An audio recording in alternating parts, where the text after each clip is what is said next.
Suresh IAS academy, வெற்றியின் முகவரி.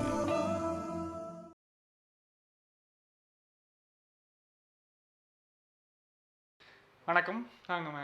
நம்ம இப்போ இங்கிலீஷ் ஸ்டார்ட் பண்ண போகிறோம்னா பேசிக்கில் இருந்து. இது வரைக்கும் நான் கிராமர் படித்ததே இல்லை, கிராமர் எனக்கு சுத்தமாக வராது அப்படிங்கிற ஸ்டூடெண்ட்டுக்காக இது. சரியா? பேசிக்கில் இருந்து ஆரம்பித்து கடைசி வரைக்கும் போக போகிறோம். எவ்வளோ தூரம் போக முடியுமோ அவ்வளோ போக போகிறோம். சரிங்களா? இருக்கிற மிகப்பெரிய பிரச்சனை என்னென்னா, பார்க்க போகிறது இங்கிலீஷு, பேங்க்கு, எஸ்எஸ்சி, முக்கியமாக பேங்க்கு, எஸ்எஸ்சி. மற்றபடி இங்கிலீஷ் கொஸ்டின் வர்ற எந்த காம்படிட்டிவ் எக்ஸாமுக்கும் இது யூஸ் ஆகிக்கிறோம். அட்லீஸ்ட் இந்த பேசிக் வீடியோவாவது யூஸ் ஆகிக்கிறோம். சரியா? நான் ஸ்பெசிஃபிக்காக ஃபோக்கஸ் பண்ண போகிறது பேங்க்கும் எஸ்எஸ்சியும். பேங்க், எஸ்எஸ்சி ரெண்டுமே. சரி, இப்போ இருக்கிற மிகப்பெரிய பிரச்சனையை அட்ரஸ் பண்ண போகிறோம். என்னது அப்படின்னா, எங்கே ஆரம்பிக்கிறது அப்படிங்கிறது தான் மிகப்பெரிய பிரச்சனை. சரி, நம்ம ஆரம்பிக்க போகிற இடம், இந்த இடத்துல இருந்து ஆரம்பித்தாதான் பிரச்சனை இருக்காது அப்படிங்கிற ஒரு இடம். சரிங்களா? எதுவுமே தெரியாது அப்படிங்கிற அந்த ஸ்டூடெண்ட்டுக்கு, கிராமர் நான் இதுக்கு முன்னாடி படித்ததே இல்லை, எந்த டெஃபினேஷனும் தெரியாது அப்படிங்கிற அந்த ஸ்டூடெண்ட்டுக்கு ஸ்டார்ட் பண்ண போகிறேன். சரியா? சரி, உள்ளே போயிடலாம். ஒரு 5-6 கிளாஸு ஃபுல்லாக பேசிக். சரியா? அதுக்கப்புறம் தான் நம்ம கண்டென்ட்டுக்குள்ளே, அதாவது முக்கியமாக நம்ம படிக்கிற ஸ்பெசிஃபிக்காக எரர் ஸ்பாட்டிங்னா என்னது, வேறு மற்றபடி ஃபில்லர்ஸ் எப்படி போடணும், ரீஅரேஞ்ச் எப்படி போடணும், எல்லாமே அதுக்கப்புறம் தான் போகும். முதல்ல இது படித்தாதான் அது யூஸ் ஆகும். சரியா? ரீடிங் காம்ப்ரிஹென்ஷனை தவிர வேறு எல்லாத்துக்கும் கிராமர் தான். அதுக்கு இந்த பேஸை போட்டுட்டு போகிறோம். சரியா? சரி, ஸ்டார்ட் பண்ண போகிறோம்.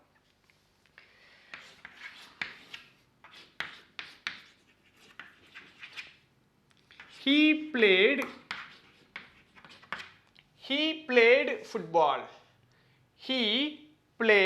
football அப்படின்னு போட போகிறோம்.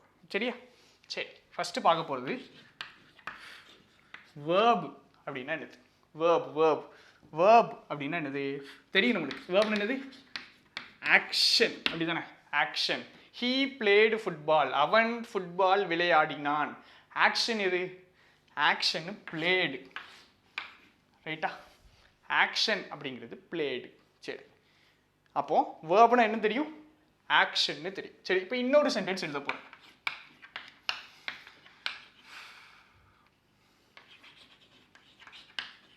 He is a doctor. வேர்ப்னா என்னது? ஆக்ஷன். வேர்ப்னா ஆக்ஷன். சரி, நல்லா யோசிச்சு தெளிவாக சொல்லு. இதில் ஆக்ஷன் எது?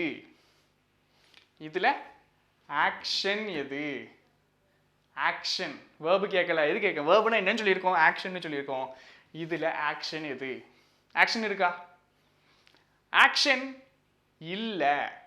ரைட்டா? ஆக்ஷன் இல்லை. சரி, வேர்பு எதுன்னு கேட்டால் என்ன சொல்லுவீங்க? ஆக்ஷன் இல்லை.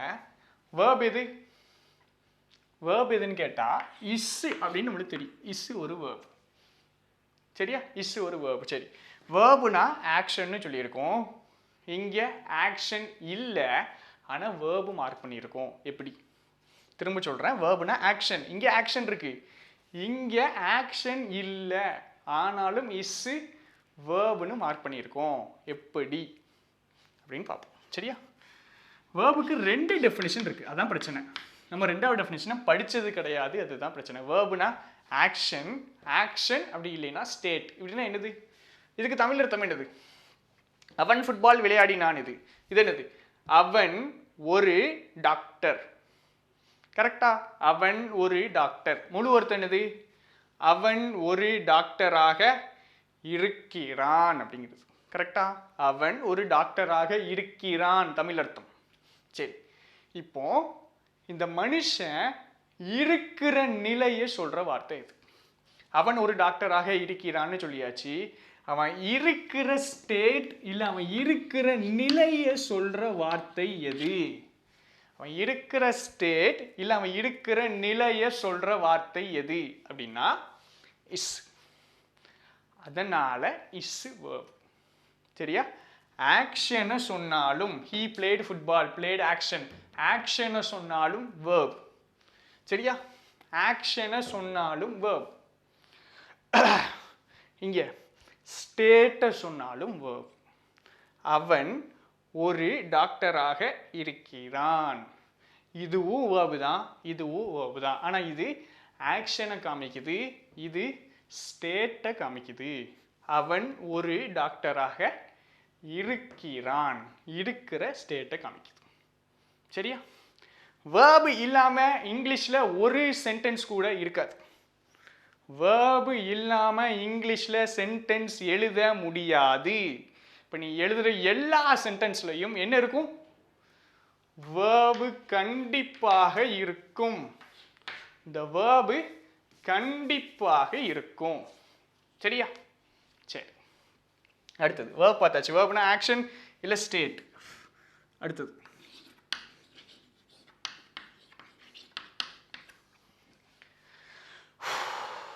he played football இது ஆக்ஷன் இங்க ஸ்டேட் சரி சப்ஜெக்ட் என்ன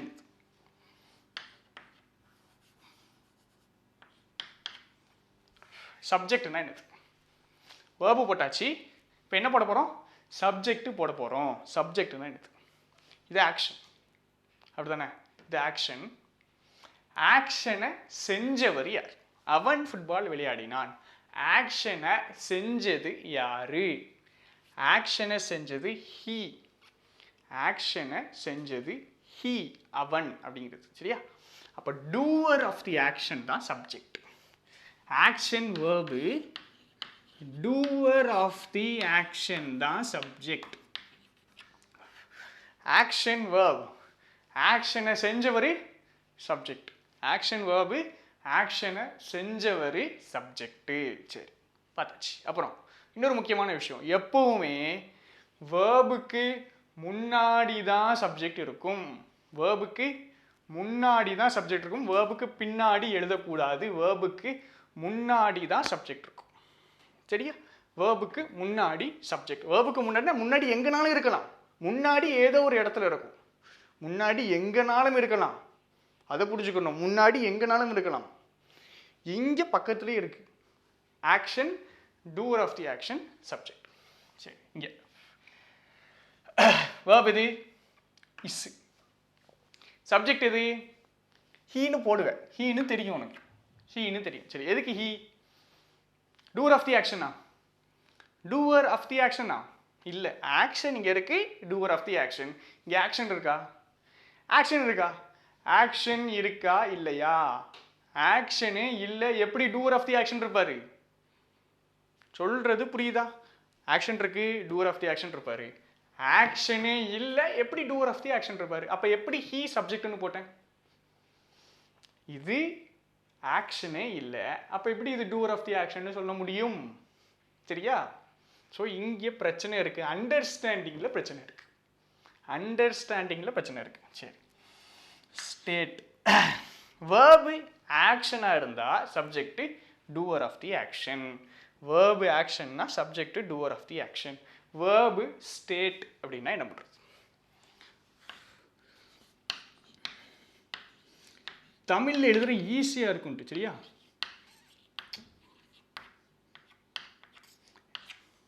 யாரை பத்தி பேசுறோமோ எதை பத்தி பேசுறோமோ அதுதான் சப்ஜெக்ட் யாரை பத்தி பேசுறோம் எதை பத்தி பேசுறோம் யாரை பத்தி பேசுறோம் எதை பத்தி பேசுறோம் அதுதான் சப்ஜெக்ட் சரியா யாரை பத்தி பேசியிருக்கோம்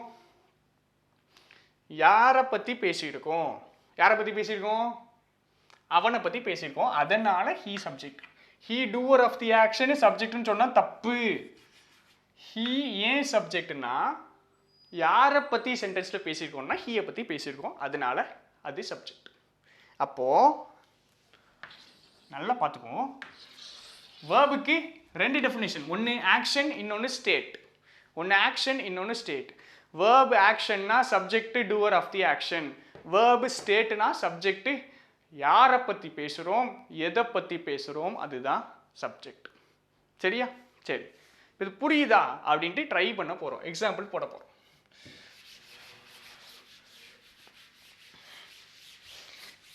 ஆங்கில மொழியில் எந்த வாக்கியம் எடுத்துக்கிட்டாலும் சப்ஜெக்ட் வேர்பு இல்லாமல் சென்டென்ஸ் இருக்காது. சப்ஜெக்டும் வேர்பும் இல்லாமல் சென்டென்ஸ் இருக்காது. சரியா? சரி.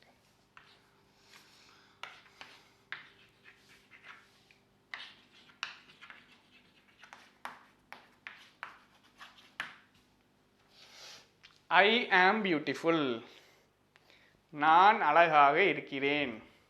சொல்லும்போது சிரிக்கக்கூடாது, சிரிப்பு வரும் இது சொல்லும்போது. சரி, ஐ ஆம் பியூட்டிஃபுல், நான் அழகாக இருக்கிறேன்.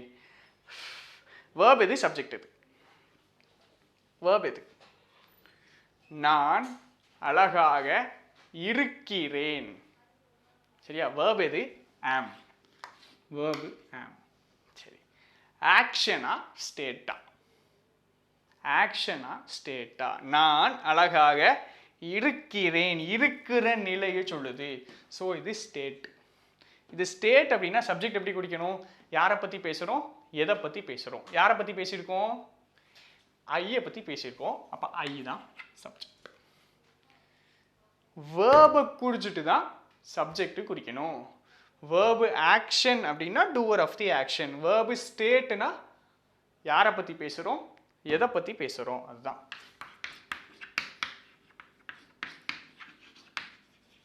He killed me. He killed me. He killed the dog.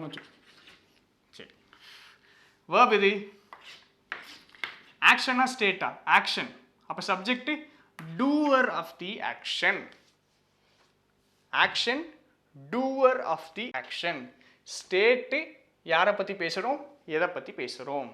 சரி, கொஞ்சம் கஷ்டமான சென்டென்ஸுக்கு போவோம்.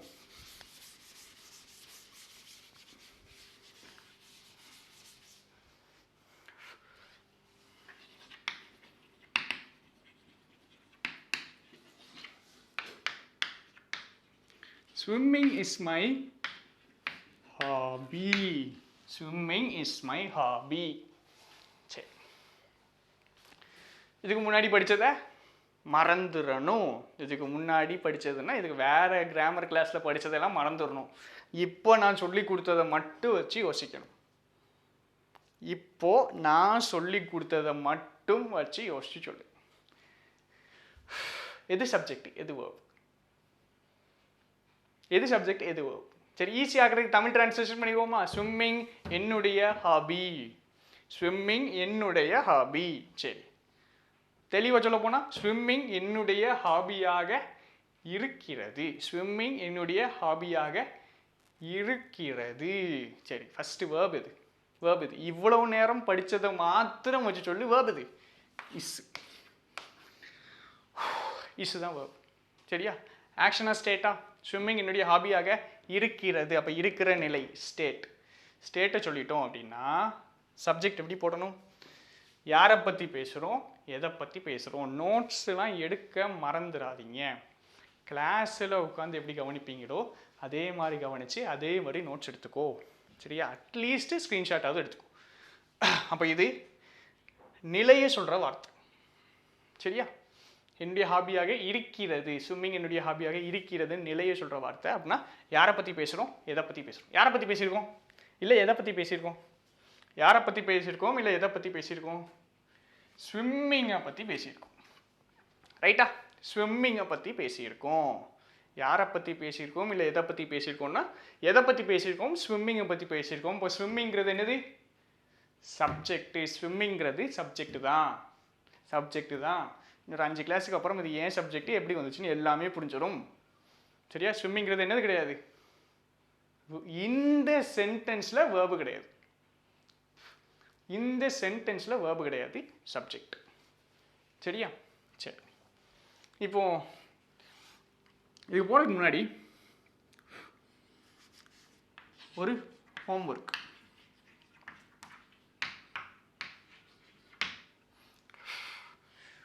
Go out side. இது ஒரு சென்டென்ஸா? கோ அவுட் சைடு இது ஒரு சென்டென்ஸ். சரிதானா? நான் என்ன சொல்லியிருக்கேன்? சப்ஜெக்டும் வேர்பும் இல்லாமல் என்னது இருக்காது, சென்டென்ஸே இருக்காதுன்னு சொல்லியிருக்கேன். இந்த சென்டென்ஸில் சப்ஜெக்ட் எது வேர்ப் எது அப்படின்னு பார்க்கணும். கொஞ்சம் யோசிக்கணும், கொஞ்சம் அவுட் ஆஃப் த பாக்ஸ் யோசிக்கணும், கொஞ்சம் வித்தியாசமே யோசிக்கணும். சரியா? சப்ஜெக்ட் எது வேர்ப் எதுன்னு கண்டுபிடிக்கணும். இந்த சென்டென்ஸில் சப்ஜெக்ட் எது வேர்ப் எதுன்னு கண்டுபிடிச்சி கீழே கமெண்ட் பண்ணிடு. சரியா? ஆன்சர் அடுத்த வீடியோவில் சொல்லும். கோ அவுட் சைடுக்கு சப்ஜெக்ட் எது வேர்ப் எது அப்படின்னு கண்டுபிடிக்கணும். சரி, அப்போ வேர்ப்னா ரெண்டு டெஃபினிஷன், ஆக்ஷன் இல்லை ஸ்டேட். வேர்ப் ஆக்ஷன்னா subject doer of the action. Verb state அப்படின்னா யாரை பற்றி பேசுகிறோம், எதை பற்றி பேசுகிறோம், அதுதான் சப்ஜெக்ட். சரி,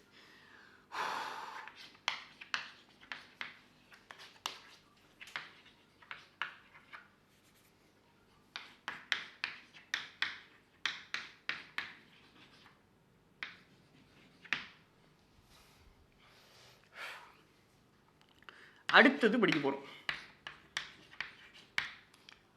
ஆப்ஜெக்ட்னா என்னது? சப்ஜெக்ட் படிச்சாச்சு, வேர்ப் படிச்சாச்சு, சப்ஜெக்ட் வேர்ப் படிக்க போகிறோம். இது வேர்ப், இது action, he doer of the action. இது ஆக்ஷன், இது he doer of the action. சரியா? ஆப்ஜெக்ட்னா என்னதுன்னா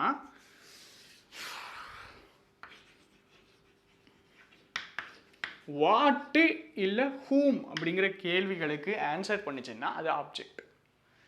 வாட் இல்லை ஹூம் அப்படிங்கிற கேள்விகளுக்கு ஆன்சர் பண்ணணும். இது ஆக்சுவலாக என்னவா இருக்குன்னா தி ரிசீவர் ஆஃப் தி ஆக்ஷனாக இருக்கும். ஒரு டூவர், ஆக்ஷன், ஆக்ஷனை ரிசீவ் பண்ணுறவர், ஆக்ஷனை செய்கிறவர், ஆக்ஷனை ரிசீவ் பண்ணுறவர், அப்படி இருக்கும். சரியா? ஆக்ஷனை ரிசீவ் பண்ணுறது யாருன்னு கண்டுபிடிக்கிறது தான் வாட் இல்லை ஹூம் அப்படிங்கிற கேள்விகள் கேட்போம். வாட் இல்லை ஹூம் அப்படிங்கிற கேள்விகள் கேட்டு ஆன்சர் வந்துச்சுன்னா அது ஆப்ஜெக்ட். சரியா? சரி, he subject, ate verb. He subject, ate verb. ரைட்டா? He ate what, he ate what, the cake அப்படிங்கிறது ஆப்ஜெக்ட். ரைட்டா? ஏன் வாட் அப்படிங்கிற கேள்விக்கு பதில் சொல்லுது. எது கூட வச்சு கேட்கணும்? வேர்பு கூட வச்சு. He ate what, the cake. He ate what, the cake. இங்கே he killed whom, me. He killed whom, me. ரைட்டா? அப்போ இந்த மீ தான் ஆப்ஜெக்ட் தான். சரிதானா? இது சப்ஜெக்ட், இது வேர்பு, இது ஆப்ஜெக்ட். இவர் ஆக்ஷனை செய்கிறாரு, இது ஆக்ஷன். இந்த ஆக்ஷனை ரிசீவ் பண்ணுறது யாரு? கேக். அப்போ கேக்குங்கிறது ஆப்ஜெக்ட். அப்போ சென்டென்ஸில் என்ன பண்ணணும்? சப்ஜெக்ட், வேர்பு, ஆப்ஜெக்ட் அப்படிங்கிறது கண்டுபிடிக்க தெரியணும். எல்லா சென்டென்ஸ்லையும் கண்டிப்பாக என்ன இருக்கும்? சப்ஜெக்ட் இருக்கும், வேர்பு இருக்கும். ஆப்ஜெக்ட் எல்லா சென்டென்ஸ்லையும் இருக்கும்னு சொல்ல முடியாது. ஆனால் எல்லா சென்டென்ஸ்லையும் கண்டிப்பாக சப்ஜெக்டும் வேர்பும் இருக்கும். ஆப்ஜெக்ட் இருக்கலாம், இல்லாமல் போகலாம். சரியா? ஆப்ஜெக்ட் இருக்கலாம், இல்லாமல் போகலாம். இதில் இருக்குது. He ate what, the cake. He killed whom, me. receiver of the action. இன்னும் ஒண்ணே ஒன்று படிச்சு முடிக்க போறோம்.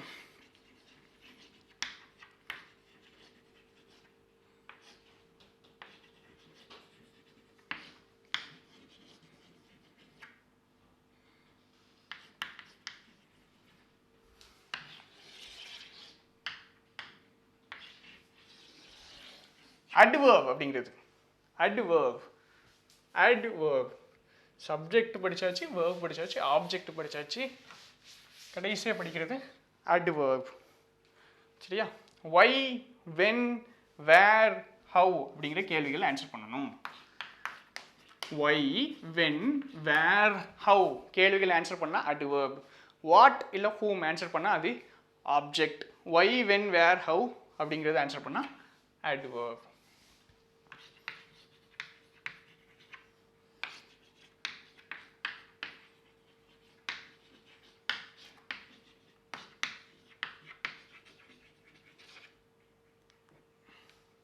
He went there.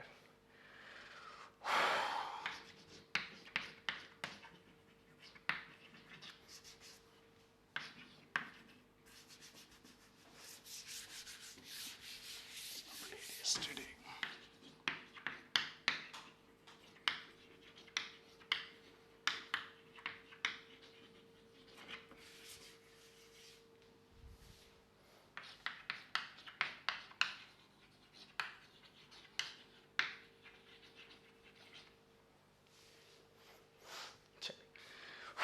Subject verb வழக்கம் போல குடிக்க போகிறோம். இது வேர்பு ஆக்ஷன். இப்போ doer of the action he, இது சப்ஜெக்ட்.